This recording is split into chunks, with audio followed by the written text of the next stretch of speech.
नमस्कार, मैं सीए भूषण चिपड़े आप सभी को बहुत बहुत धन्यवाद देता हूँ कि आपने राम और सीता पर लिखी हुई मेरी 2 कविताओं को खूब सराहा, खूब पसंद किया। उसी क्रम में आज मैं एक नई कविता आप लोगों के लिए लेके आया हूँ और उस कविता का नाम है भीष्म। भीष्म महाभारत का एक किरदार है।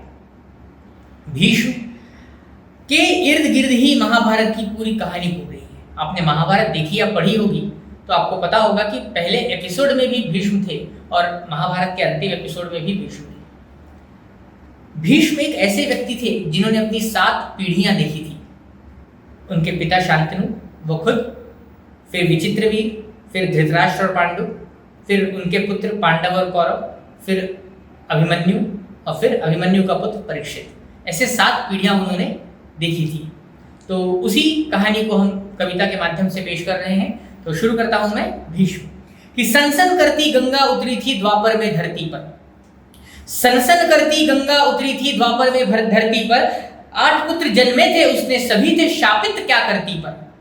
सनसन करती गंगा उतरी थी द्वापर में धरती पर। 8 पुत्र जन्मे थे उसने सभी थे शापित क्या करती पर। शाप मुक्त करने हेतु फिर, शाप मुक्त करने सबको फिर उसने प्रणय धार लिया। 7 पुत्रों को गंगा ने गंगा में ही वार दिया। 7 पुत्रों को गंगा ने गंगा में ही वार दिया। अंतिम पुत्र को पाने हेतु, ये अंतिम पुत्र ही भीष्म थे, अंतिम पुत्र को पाने हेतु शांतनु गिड़गिड़ाए थे। प्रतिज्ञा तोड़ अपनी वो गंगा से लड़ने आए थे। अंतिम पुत्र पाने हेतु शांतनु गिड़गिड़ाए थे। प्रतिज्ञा तोड़ अपनी वो गंगा से लड़ने आए थे। गंगा बोली 7 पुत्र हुए शाप मुक्त, 7 पुत्र हुए शाप मुक्त, तुमको यह बतलाती हूँ 8वां संघर्ष करेगा यहाँ, तुमको यह समझाती हूँ। 7 पुत्र हुए शाप मुक्त, तुमको यह बतलाती हूँ 8वां संघर्ष करेगा यहाँ, तुमको समझाती हूँ। अभी ले जाती हूँ देवव्रत को, भीष्म का वास्तविक नाम देवव्रत था। अभी ले जाती हूँ देवव्रत को, कुछ वर्षों में ले आऊंगी। देवव्रत को छोड़ यहाँ फिर देवलोक चली जाऊंगी। सोचिए कि छोटा सा बालक पिता से दूर हो जाता है और जब वापस आता है तो मां से दूर हो जाता है। देखो उस अबोध का भाग्य, देखो उस अबोध का भाग्य। पिता का साया छूट गया, पिता का साया प्राप्त हुआ तो मां का आंचल रूठ गया। पिता का साया प्राप्त हुआ तो मां का आंचल रूठ गया। परशुराम से शिक्षा ली थी, परशुराम से शिक्षा ली थी। बाण चलाता था सन सन सन, मल्ल युद्ध में भी कौशल था। गदा चलाता था दन दन दन। राजनीति का ज्ञाता था वह, राजनीति का ज्ञाता था वह। वार न उसका कटता था, बिन मारे मर जाते शत्रु घर से जब वह निकलता था। बिन मारे मर जाते शत्रु घर से जब वह निकलता था। शाप युक्त था जीवन उसका, शाप युक्त था जीवन उसका। कभी सरल ना हो पाया, विवाह योग्य हुआ वो लेकिन विवाह का योग्य न बन पाया। शाप युक्त था जीवन उसका, कभी सरल ना हो पाया। विवाह योग्य हुआ वो किंतु विवाह का योग न बन पाया। महाभारत की नींव व्यास को, महाभारत की नींव व्यास को इसी प्रसंग में रचना था। महाभारत की नींव व्यास को इसी प्रसंग में रचना था। ब्रह्मचर्य के व्रत का पालन देवव्रत को करना था। ब्रह्मचर्य के व्रत का पालन देवव्रत को करना था। सूर्य सोम सुरपति सखा, सूर्य सोम सुरपति सखा, सबके सब फिर क्षीण हुए। भीषण प्रतिज्ञा ली थी जिसने देवव्रत फिर भीष्म हुए। भीषण प्रतिज्ञा ली थी जिसने देवव्रत फिर भीष्म हुए। इसी प्रतिज्ञा के बाद देवव्रत का नाम भीष्म पड़ा था। अब इसके बीच में बहुत सारी और घटनाएं घटती हैं, लेकिन हम सीधा चलते हैं जब युद्ध का समय है। वर्ष बीते दशक बीते बीत गई थी सदियां, वर्ष बीते दशक बीते बीत गई थी सदियां। संघर्ष भीष्म का हुआ नहीं कम, संघर्ष भीष्म का हुआ न कम। सूख गई सब नदियां। एक पूरी पीढ़ी का दोष, एक पूरी पीढ़ी का दोष खुद पर डालते रहे। सशक्त थे पर अशक्त होकर युद्ध टालते रहे। सशक्त थे पर अशक्त होकर युद्ध टालते रहे। अब एक प्रसंग आता है जब कृष्ण और भीष्म आपस में मिलते हैं।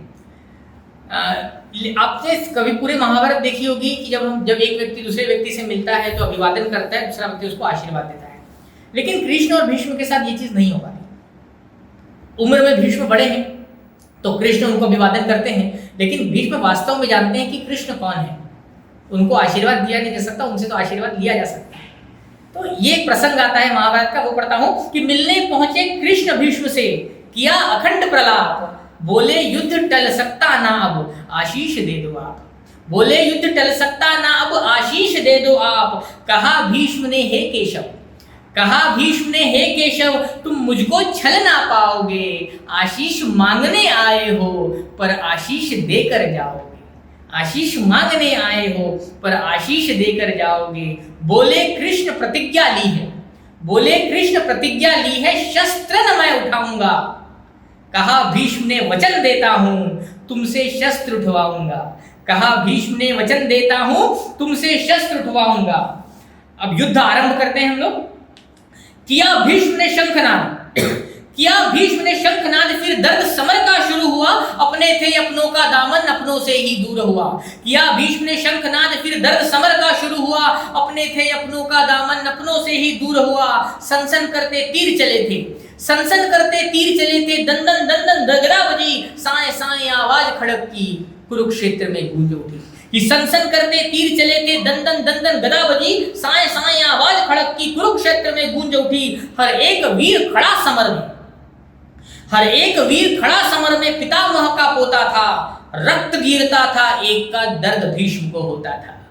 रक्त गिरता था एक का, दर्द भीष्म को होता था। एक अकेला भीष्म यहाँ पर, एक अकेला भीष्म यहाँ पर पूरी सेना पर भारी था।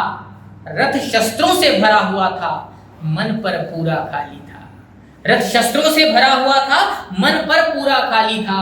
तीर चलाते थे जब भीष्म, तीर चलाते तीर चलाते थे जब भीष्म, अर्जुन भी पीछे हो जाता। गदा हाथ में देख भीष्म के, भीम का सर भी झुक जाता। भाला ऐसी तीखी थी कि, भाला ऐसी तीखी थी कि युधिष्ठिर घबराते थे। खड़ग चलाते थे जब भीष्म, सहदेव नकुल थर्राते थे। खड़ग चलाते थे जब भीष्म, सहदेव नकुल थर्राते थे। आंखों में ऐसी ज्वाला थी कि, आंखों में ऐसी ज्वाला थी कि वीर हृदय भी जलता था। मन मरता था भीष्म का तब जब एक भी सैनिक मरता था। मन मरता था भीष्म का तब जब एक भी सैनिक मरता था। देख समर का रूप प्रचंड फिर, देख समर का रूप प्रचंड फिर, केशव ने मन को मार लिया। अंत करने को समर का, रथ का पहिया धार लिया। प्रसंग आप लोगों को याद होगा जब रथ का पहिया लेके कृष्ण भीष्म को मारने के लिए दौड़ते हैं। तो देख समर का रूप प्रचंड फिर, केशव ने मन को मार लिया। अंत करने को समर का, रथ का पहिया धार लिया, रथ का पहिया धार लिया। बोले भीष्म हे केशव, प्रतिज्ञाओं से भरा जीवन है, हर एक प्रतिज्ञा निभाऊंगा। वचन दिया था तुमको मैंने, तुमसे भी शस्त्र उठवाऊंगा। वचन दिया था तुमको मैंने, तुमसे भी शस्त्र उठवाऊंगा। पूर्ण हुई हर एक प्रतिज्ञा, पूर्ण हुई हर एक प्रतिज्ञा, बस एक वचन अब बाकी है।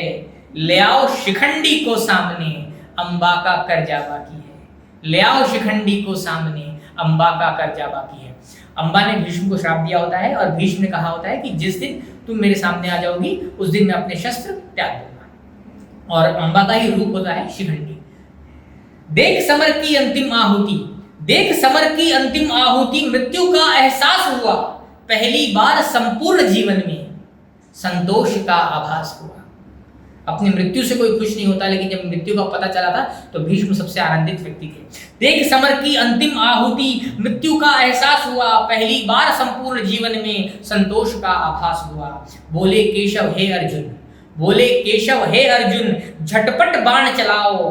पूर्ण हुए कष्ट इनके सारे, दादा को मोक्ष दिलाओ।